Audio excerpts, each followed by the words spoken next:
Okay, I am back, and I'm going to get something out of the way real quick. I am going to attempt to get a regular schedule going on these live streams I've been doing. Pretty much, I've been doing it whenever I start working on something. I'll try to turn on the camera. I'm going to try to do weeknights. We're going to start with 5 to 7 Pacific time, which I think is a good mix for people. Hopefully, we'll see a little bit better thing. But Monday through Friday, I'm going to try and come on here for 2 hours a day from 5 to 7 Pacific time, and then on the weekends when available, and I'll let you guys know. I want to do noon to 2 on Saturdays. So, and they may go longer on the Saturday. I'm not sure, but I got to get a regular schedule going. And I'm going to attempt to try and start making these builds like a build a week, and see how I do. And I also will be able to get a little bit more accurate time um, uh, estimate on how long these things take if I have a regular schedule, because these things have been running on too long because I've been doing other things in the background, and it's I got to get something going that's kind of a business. And speaking of business, if you haven't done this already, go to YouTube and follow my Puppet Troop Puppet Troop channel. It'll be Puppet Troop One in the complex. I mean, in YouTube, but I want to try and boost it up past the 27 subscribers I have right now. So I'm going to start kind of channeling a little bit of that to hopefully get the algorithm to actually get it out to more people. So anyway, after all that, and I'll be posting my schedule on Facebook and YouTube sometime today. But we have our I was going to call it chupacabra capybara, as it stands right now, and sit here on my on her arm, and it's looking pretty good. I did find out that through some research that the male capybaras have a little bump here, and the females do not. So I guess this is going to be a female capybara, which is great. It's got really good motion.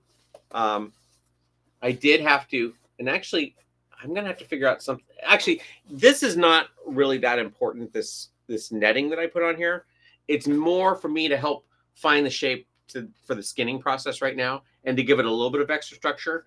But I do see that it's glued on this side and it's not glued on this side, so I'll probably update that before I put on the final skin. So, with no further ado,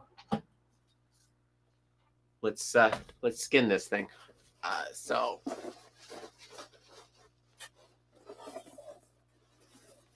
And this tube, this neck tube that's just kind of in here loose right now, will tie into the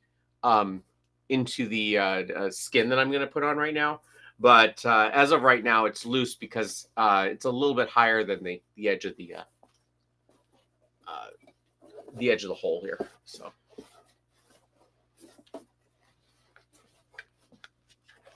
And also, I have to keep it loose as of right now in order to give room for the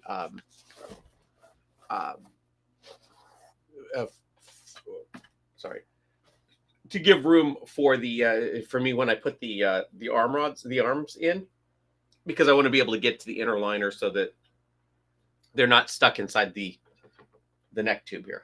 So, anyway, all right, here we go. I already did cut some. This is just polar fleece. It's what's nice about the fur that I'm going to use is it actually does have some stretch. It has some decent stretch, so I can use stretch for this. If it was a fur that did not have any stretch, I would be really careful to make sure that everything is relaxed and just tight enough so that I don't have to worry about it when I'm putting it on. But because of this particular fur having stretch, and I think when I bought it a million years ago, that was the reason I bought it, was because it did have stretch and it was the right color and basically the right length. So let's see what I have to do. I'm going to switch the camera angle, so maybe, oh, that's a great shot. And I'll shut those blinds so it's not completely washed out.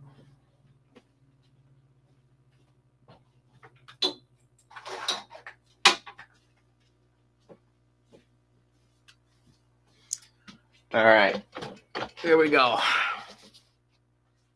So what I'm going to do is I'm going to take this fabric. This is I actually bought this fabric when I was at the very end of Joann's. This is the stuff I got for I think it was $1.90 a yard, and I got 8 yards of it, which is great. This stuff usually is about $8 a yard if you can't hit a sale on it. So I was happy about that, and it's actually a color that I would use, which drives me crazy because I was always looking for this color when I was using more polar fleece for the actual builds. And it was the last bolt and the only bolt that they had at that time. So anyway, I guess it was meant to be. Ah, low battery. Let's see, where's that one coming from? This one. Which is funny because it's plugged in, so somehow it's not getting the power. Okay, let's see. This is what I get for not posting every day. Okay, let's see. Oh, and we're done. No.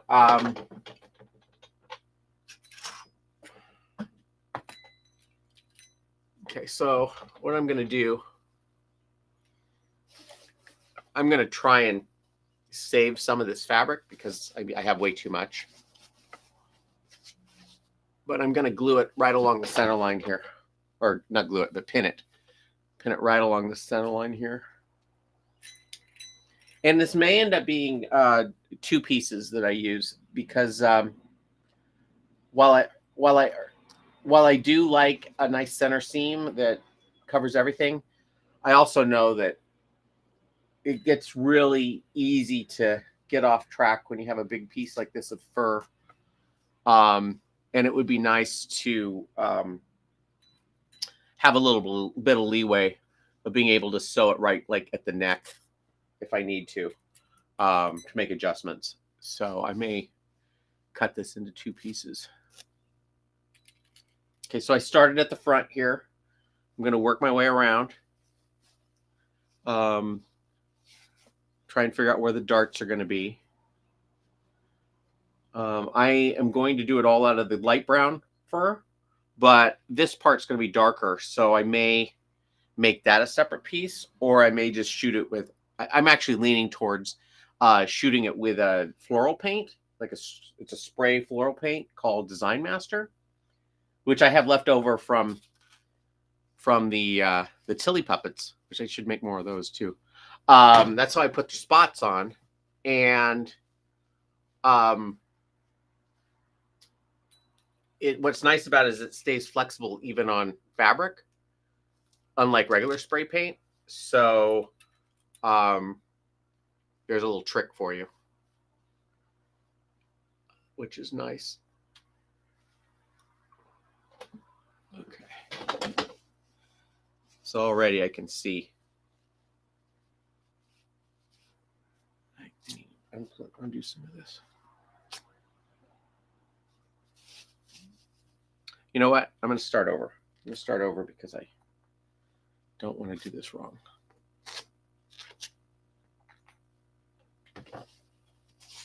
Okay, so this is the stretch. Goes this way. I want the stretch to go right along parallel with the mouth. So I'll start there.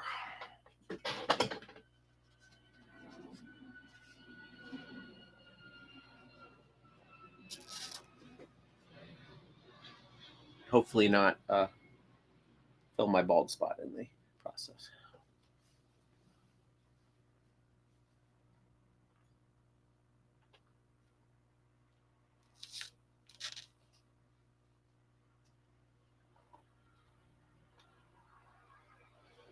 I ended up having to run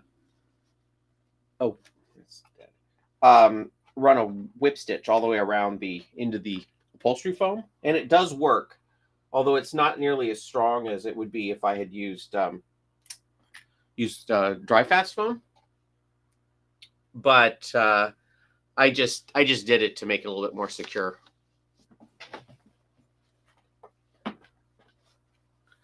Okay, so I'm going along to the back here. Find the center seam.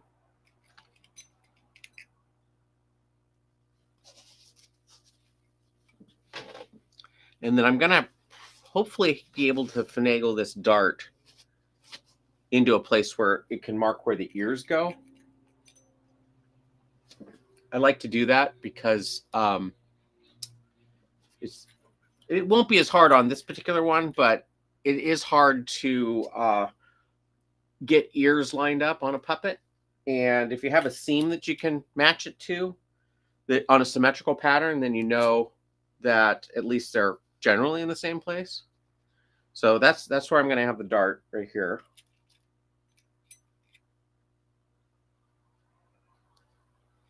And I pin into the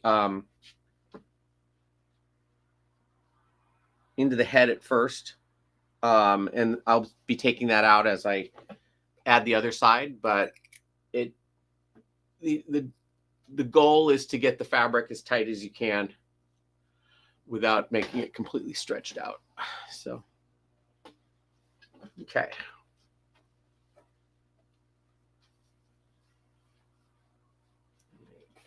Work my way down to the body. I got way too much fabric, which is a good place to be. Actually, I'm gonna go back to the mouth. I'm gonna do that first.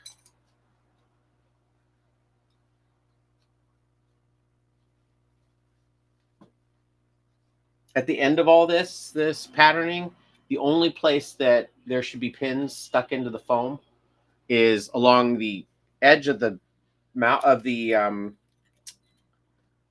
base, and then around the mouth. Everything else should be pinned to itself, if you can. Things like the neck, it's easier to do that on than. Okay, so let me get my drawing. I have that drawing of the Capybara here someplace. There it is.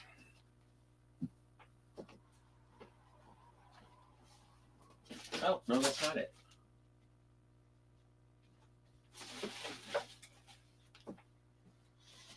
Well, I have no idea where that ended up. See, that's what I get for cleaning my workspace. Oh, there it is. There it is. Okay, so you can see how far back on here his or her I guess neck waddle comes. So I'm only gonna pin this about halfway here. I may put a dart in the lip here, but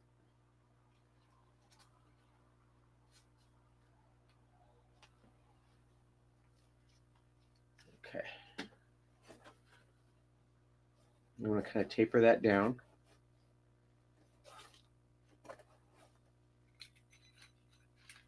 Oh, what a great shot.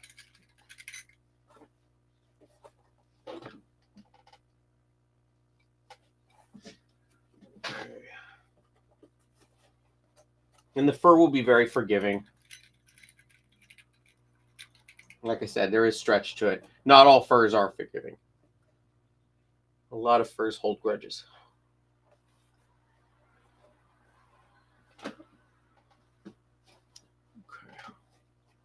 I think I need a little bit of a dart right here, which again, if I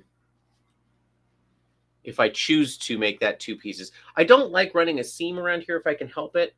I may try and bring it down to here and put the join there, just because that's such a tough seam to sew, and I want to make it as easy on me as possible. Ouch.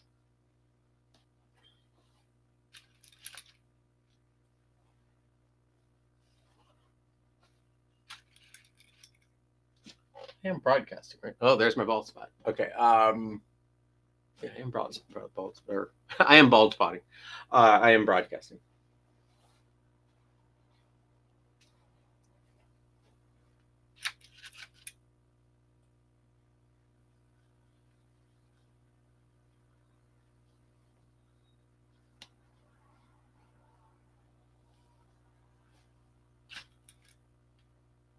If eventually down the line, Rogaine or Propecia wants to sponsor me, I am open to that.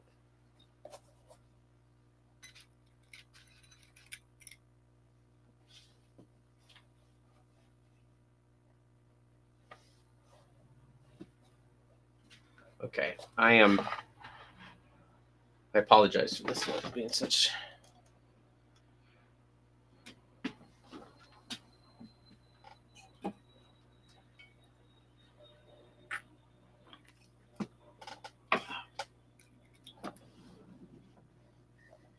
Okay, this is basically the center line of this piece. Probably have a dart right here.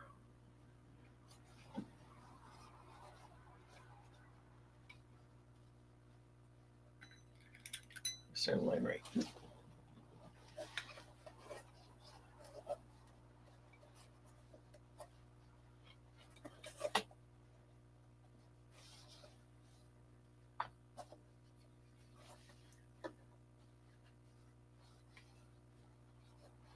There's a center line right here.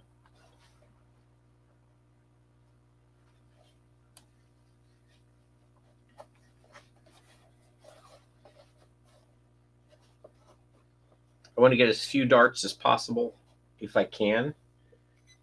I don't want to avoid a dart if I don't need it, but the more darts I have, the more sewing I have to do. And we all know how much I hate that. Okay. This has a really weird. This has a really weird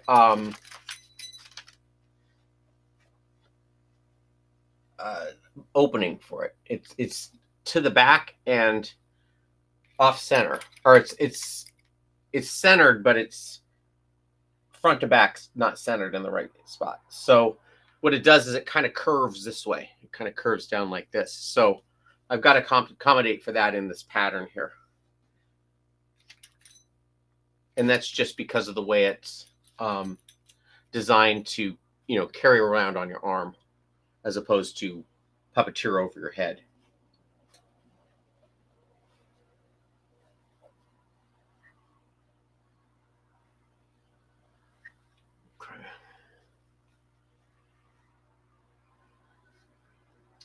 Again, this is a process. You kind of like this whole thing. This could all be one big ugly dart, which I can take care of. But it also will inform where the arms go too. I can judge that seam as to where the arms go.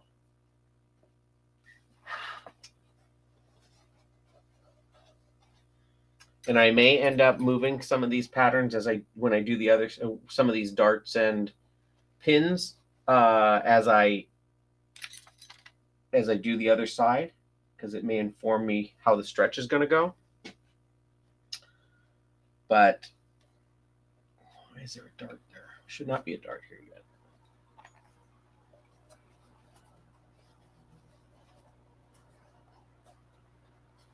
All right, so that's one side of it.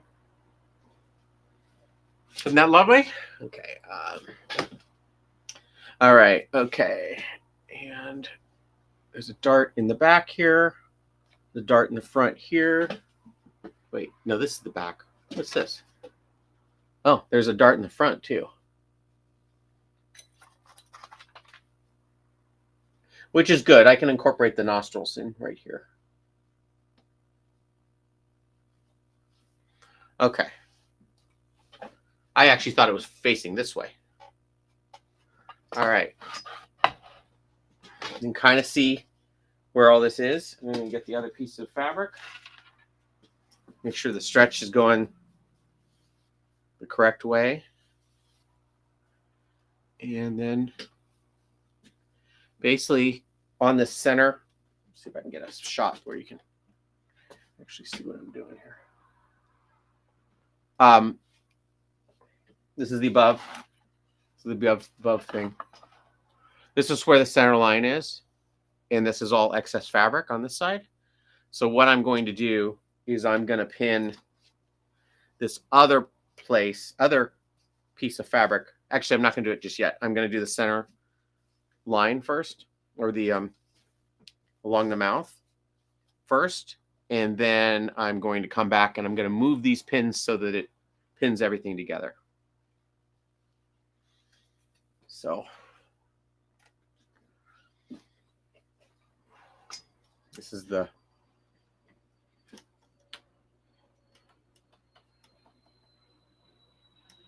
front right here.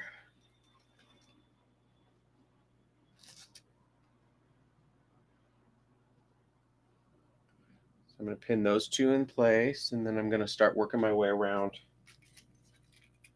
the lip line here.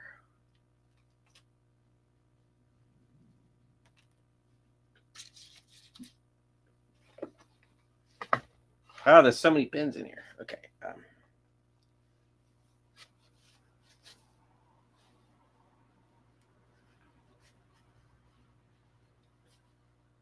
And with any luck, the darts will end up in basically the same place. It'll all even out when I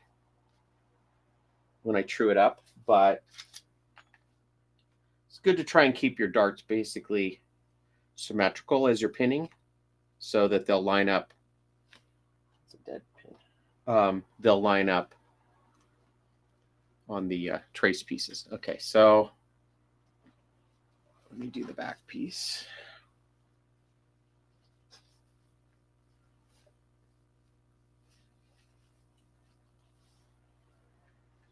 You see what I'm going to do here is I'm going to have my finger right on the seam, and I'm going to pin the two halves together.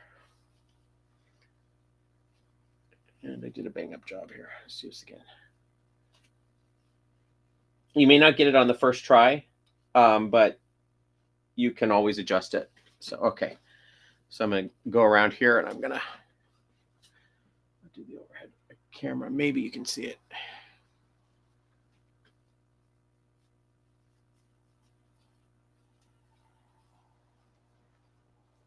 Okay.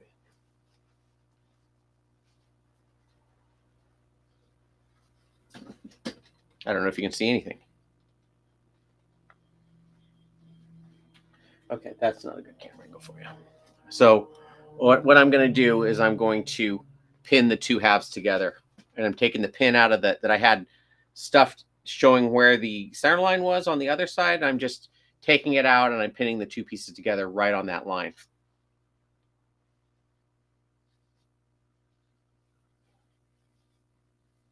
Okay.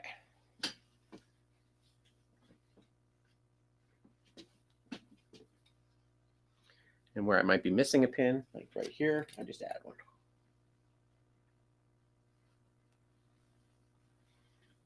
This video is going to be so useful to everybody, considering you can't see a darn thing. Okay. Put this other nostril in here, or this nostril dart. This probably won't be the nostril. The nostril will probably be an add-on that I do. But I'll use this seam, this dart seam, to place them when I put on those add-ons. Okay, so as you can see now, it's both got darts on both sides right in the same place basically, and it works its way around. It's all pinned. Ouch. So it's all pinned going along here like that, and I'm going to need another. I mean, do I even need this dart? Does this dart do anything?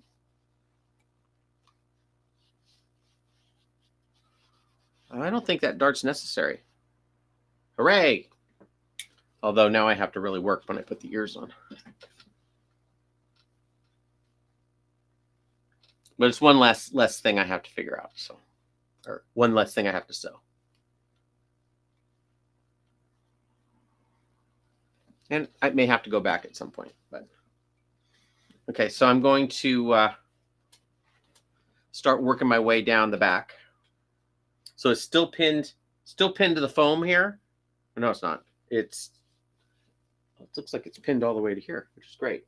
Okay, but it is pinned. It needs to have a pin that goes right here,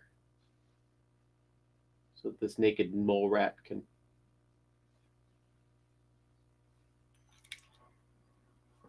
stay together. And I do have a lot of extra fabric right now, and it's very tempting to cut it off, but I think I'll hold off a little bit longer just in case I have to move some stuff around.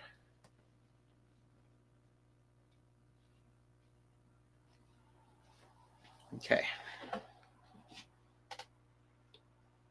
Okay, I'm going to leave it pinned here at the front. I'm going to pin around here, around the mouth. I'm not sure what that pin right there is doing.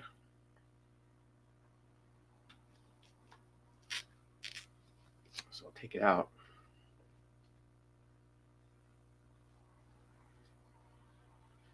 But I do need a pin going all the way around here.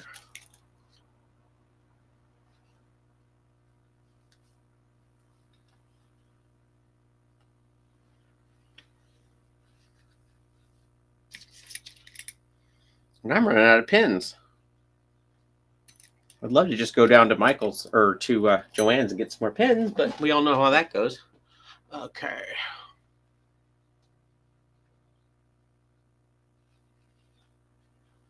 All right, so I'm taking the pins out. I also have a dart that goes along the side here, which I need to put in. And it's about there. Ouch.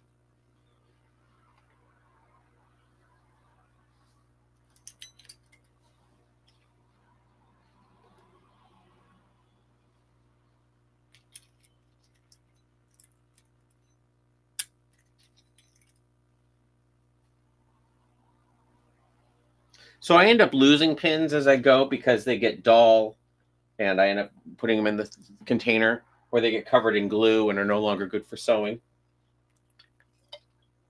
So much like my scissors, my pins have a life cycle as well. Okay, that could go.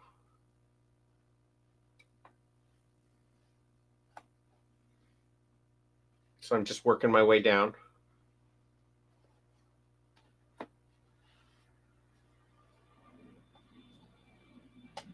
One reason you start to get the pins out is because I do want to be able to, I don't know if I'll be able to, but I do want to be able to test the way that it moves with the skin on before I cut it out.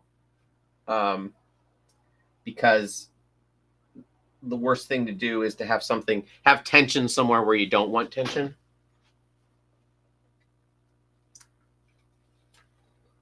Okay.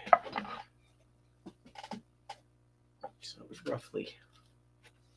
Okay, so I still got to do the back.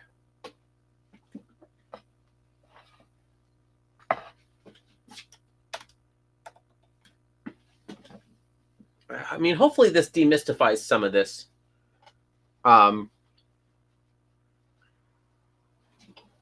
Because I know that sometimes it seems really daunting. Like it used to be back in the Stone Ages when people would sell patterns online, they would only sell the foam pattern. And they'd always say, well, people would say, well, where's the fabric pattern? And their answer was, oh, you can just increase the foam pattern by half an inch, or how many percentage that was, and then it'll fit. But it was a very bad fit. Or you would have to basically figure it out yourself. And while I didn't buy a lot of fabric patterns, I did buy a few very early on, or I did find a few. And I think I remember, actually, I remember exactly how I learned how to do this. There was a show that was called Trading Spaces on TLC. And there was this crazy designer named Hildy something. She was the one that was famous for putting straw on the people's walls and other things like that. But one of the things she did do is she would reupholster. She would make slip covers by taking a old sheet and pinning it, taking it apart, and then making a pattern off of it like I'm doing right here. And I saw that, and it was like a light bulb went off, and I started doing that with scrap fabric, and it's basically the way I've been doing it ever since. And okay, so let's get over here. I have to put a dart in here to kind of.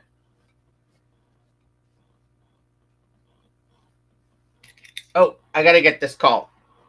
So let me. I'm gonna log off. I'll be back.